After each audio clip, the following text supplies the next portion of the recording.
যাক আল্লাহ জানে, এখন কি বলতে পারি না। এটা হলো শেষ কথা ভাইয়া। তো আজকে এলাম খুব ফাঁকা একটা জায়গায়। তো এখানে আসার পর একটা কষ্টের কথা মনে পড়লো। আর এই কষ্টের কথা আসলে মানে বললে লাভ নাই, কারণ আমরা বললে হয়তো অতটা কার্যকারী হবে না। তারপরেও মানে বিতর্কত যে কিছু কষ্ট আছে এই কষ্টগুলা শেয়ার করি। তো দেখি এই ব্যাপারে আমার প্রাণপ্রিয় বড় ভাই কি বলে। আসসালামু আলাইকুম ভাই। আসসালাম। কি অবস্থা ভাই? অবস্থা ভালো, বৃষ্টির মধ্যে আছে, খুব ভালো লাগতেছে। আচ্ছা, এখন কিছু প্রশ্ন করতাম যদি আপনি অনুমতি দিতেন। প্রশ্ন? ওকে, উই ক্যান। তাই মানে আমি যেই সমস্যাটায় আছি, আমি আমার সমস্যাটার কথাই বলি।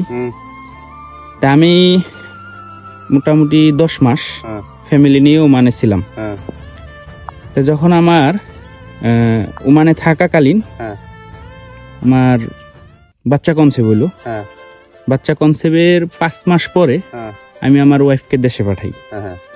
তো আমার ওয়াইফের ভিসা আছে আপনার অক্টোবরের 3 তারিখ পর্যন্ত। আমারও ভিসা আছে, আমার ওয়াইফেরও ভিসা আছে। তো যাক, মাশাআল্লাহ আমার ছেলে হয়েছে বাংলাদেশে, আলহামদুলিল্লাহ। তো এখন আমি আমার এই ছেলেকে ওমানে আনবো। এখন আমাদের বাংলাদেশের মানে এম্বাসি, যেটা মানে ওমানের সাথে সংযুক্ত আছে, তারা তো বাংলাদেশের ভিসা বন্ধ করে দিছে। এখন ভিসা বন্ধ করছে সেটা হলো আপনার বাংলাদেশের সার্ভারই বন্ধ টোটালি। এখন আমার প্রশ্ন হইলো, আমার ভিসা আছে, আমার ওয়াইফেরও ভিসা আছে, তা আমার যে বাচ্চা হয়েছে, এখন এই বাচ্চার ভিসা ছাড়া আমি আমার ওয়াইফকে ওমানে ঢুকাতে পারবো না। অবশ্যই। তা এখন এই ব্যাপারে মানে যদি আপনি কিছু বলতেন যে এই সমস্যাটা শুধু আমার না, এটা যতটুকু জানি আপনি ওই কিছু সমস্যায় আছেন, কারণ আমি শুনছি যে আপনি ভাবির আনতে চাইতেছিলেন, হয়তো এটার কারণে পারতেছেন না। প্রথম কথা হচ্ছে আমাদের বাঙালির কমন সেন্স খুবই কম। আচ্ছা, ঠিক আছে, এগুলো প্রথম অপশন। সেকেন্ড অপশন হচ্ছে একটা হিস্টোরি বলি। আমার এক পরিচিত মোল্লা ভাই মসজিদে ইমামতি করে, তার বাচ্চা, তার ফ্যামিলি বাড়িতে আছে, সে এখানে চাকরি করে।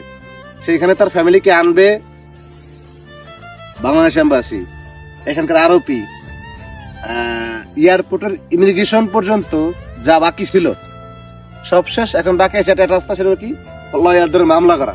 কার বিরুদ্ধে? বাংলাদেশ এম্বাসির বিরুদ্ধে। তার বাচ্চা দুনিয়া নাম কি বাংলাদেশে আছে, এখন সে আনবে, কোনো অবস্থাতেই পারতেছে না। 2 দিন আগে দেখা হইলো, বললো ভাই আমার বাড়ি যাওয়ার কোনো অপশন নেই। এটা প্রথম কথা। সেকেন্ড কথা, যে তোরা কমপক্ষে ফ্যামিলি যারা এখানে থাকে সেই বিষয়টা খোলা রাখ। শ্রমিক বন্ধ কর। বাংলাদেশ থেকে অধিকাংশ শ্রমিক বাহিরে যায়, কোনো স্কিল, কোনো কাজ কি জানে না। না জানলে পরে রাস্তাঘাটে কান্দা ছাড়া কোনো অপশন আছে? আমি সুলাইমান 2013 সালে যখন ঢুকলাম, কোনো কাজ জানি না, এখানে এসে একটা কাজ শিখতে 4-5 বছর চলে গেছে।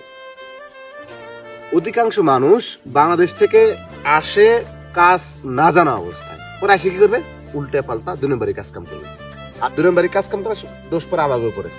এখন সর্বোপরি কথা হচ্ছে বাংলাদেশ এম্বাসির কাছে রিকোয়েস্ট, প্লিজ দয়া করে ফ্যামিলি ভিসা খুলে দেন। তাহলে অনেক প্রবাসীর অনেক রেমিটেন্স বাংলাদেশে ঢুকবে। আদারওয়াইজ যাইতে আর রাইতে যা ইনকাম করবে খাইয়ে দিয়ে সমান সমান কোনো চেটা থাকবে না। এই হচ্ছে আমাদের অবস্থা বর্তমান। বাংলাদেশে এখানে আছে, বাংলাদেশ এম্বাসি এখানে আছে, কোনো মেনটেন নাই, কোনো কাজের কোনো মেনটেন নাই। কিভাবে কি করে? আর একজন লোক মনে হয় এখানে কাজ করে, এখানে লোক 400 বছর জমা হয়, আর ইবিসের কাজ করে একজন।